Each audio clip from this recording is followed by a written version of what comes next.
we know that sun is the ultimate source of energy on our planet. Now, where does sun gets its energy from? What exactly is the sun? Well, sun is a burning ball of hot gases. Now, what exactly is the fuel inside the sun which keeps on burning for so many years? Now, inside the sun, there is a very high amount of hydrogen present. Now, also because there is a very huge pressure inside the sun, hydrogen atoms undergo a special type of reaction, releasing huge amount of energy or heat. So let's understand how that reaction takes place. Now, this is a common structure of an atom. So we have a nucleus in the middle, which is made up of neutrons and protons. And then we have electrons, which are orbiting the nucleus. Now, similar to this structure, we have hydrogen. Now, hydrogen also has a nucleus which contains just a proton, and we have an electron orbiting it. Now, deuterium is an isotope of hydrogen, and even here we have one proton and one neutron, and electrons are orbiting it. Now, what happens inside the sun? Let's see.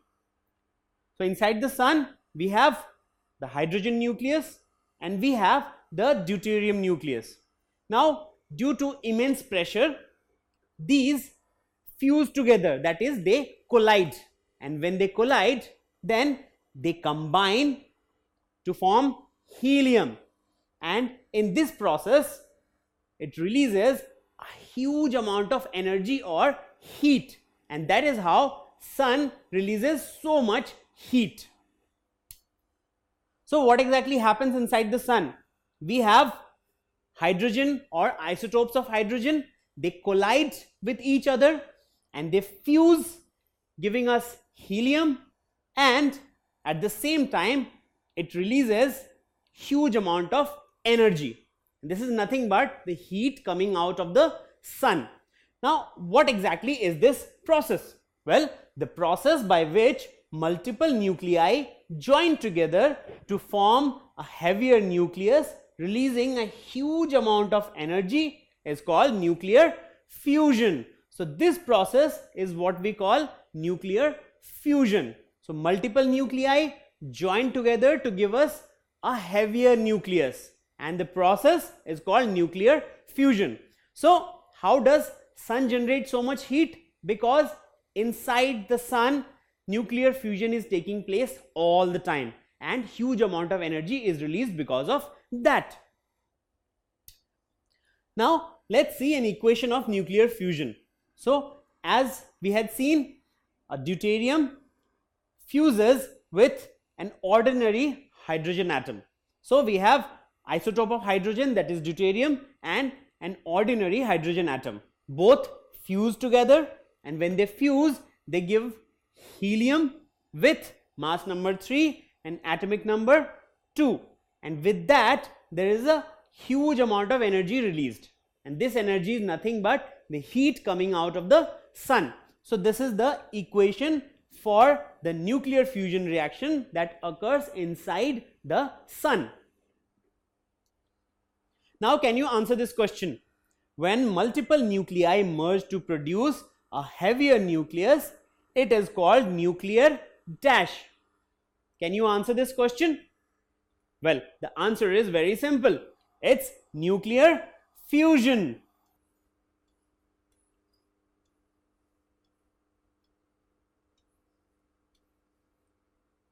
So it's nuclear fusion where multiple nuclei merge to produce a heavier nucleus. Now we know that in this process huge amount of energy is released. Now apart from the sun, is there any other place where you see a huge uncontrolled amount of energy release?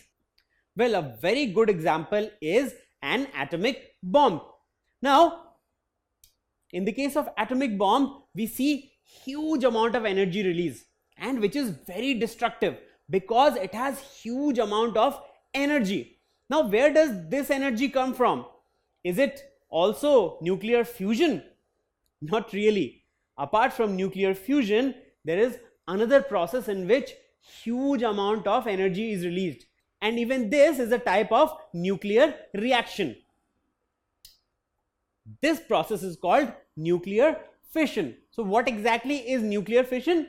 Nuclear fission is the process in which a heavy nucleus splits into two or more lighter nuclei with the release of a huge amount of energy. So in this process, a heavier nucleus is bombarded with a neutron, and when this happens, then this heavier nucleus splits into two lighter nuclei, and at the same time it also releases three more neutrons. So it is bombarded by one neutron, it splits into two lighter nuclei, and it releases three neutrons, and this process is called nuclear fission. Now if we have enough fuel, that is more number of uranium nuclei, then this reaction can carry on continuously, giving us a chain reaction, and this chain reaction is called nuclear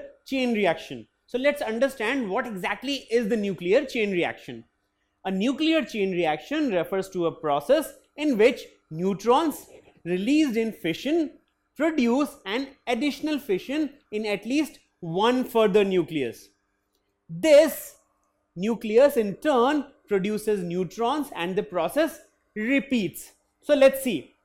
We have one nucleus, it's bombarded with a neutron, it splits into two lighter nuclei, and in the process it gives us three neutrons. Now these three neutrons can bombard three more heavier nuclei, and again you will see fission reaction in all the three, and again you will have 9 more neutrons in the next step, and you can bombard 9 more heavier nuclei in this case, and this reaction can go on, and that is why we call it a chain reaction, because on every step we are producing more neutrons which can bombard more heavier nuclei in the next step. So this is a chain reaction. So we have 3 neutrons in the first step, then 9 neutrons in the second step, then 27 neutrons in the third step, and so on. So this will keep on going like a chain reaction. That's why we call it a nuclear chain reaction. And this process produces huge amount of energy, and as a result it is used both in controlled and uncontrolled environments. So let's understand how it works. So a neutron bombards one nucleus, it produces 3 more neutrons. These 3 neutrons hit more nuclei and they produce more neutrons. They keep on hitting more nuclei, and as a result we have an uncontrolled chain reaction, and this uncontrolled chain reaction is what we see in an atomic bomb. So in an atomic bomb we see a chain reaction, a nuclear chain reaction, in which basically a fission reaction occurs in chain. So we keep on having more and more neutrons, and as a result we keep on producing more and more energy. And this is an example of uncontrolled chain reaction, but this is not the only application. So atomic bombs are not the only application of fission reactions or chain reactions. Even in nuclear reactors we use the same nuclear chain reaction to produce electricity. So we know that when nuclear chain reaction occurs we have huge amount of heat generated, and this heat is used to generate steam which turns the turbine, and we have electricity. So in this process you might think, why there is no explosion? Because this happens in a controlled environment. So all the neutrons which are released from a fission reaction are not allowed to bombard further nuclei. Only some neutrons are allowed to bombard further nuclei while others are absorbed. So this happens in a controlled environment so that enough heat is generated to carry on this mechanism. Now let's see a reaction related to nuclear fission. So here we have a uranium-235 nucleus. Now, this uranium-235 nucleus is bombarded with a neutron. And what do we get? Well, we get barium-144 and krypton-89. And along with barium and krypton, we also get 3 neutrons. And also there is a release of energy. So, when uranium-235 is bombarded with a neutron, it splits into 2 different nuclei. One is barium-144, other is krypton-89. And then we have 3 neutrons. So initially it was bombarded with 1 neutron. And as a result, in the product, we have 3 neutrons. Now these 3 neutrons can further bombard 3 different uranium-235 nuclei. And this process can continue. And as a result, we will have enough number of neutrons to bombard more and more uranium-235 nuclei, and as a result there will be a huge release of energy. And that is what exactly happens in nuclear fission. So we saw 2 different processes. One is nuclear fission and other is nuclear fusion. Now, in the case of nuclear fission, huge amount of energy is released. Similarly, even in nuclear fusion, huge amount of energy is released. So, in both the cases, huge amount of energy release is observed. But other than that, both of them are very different. So, how are they different? Well, heavy nucleus splits into 2 or more lighter nuclei in the case of nuclear fission.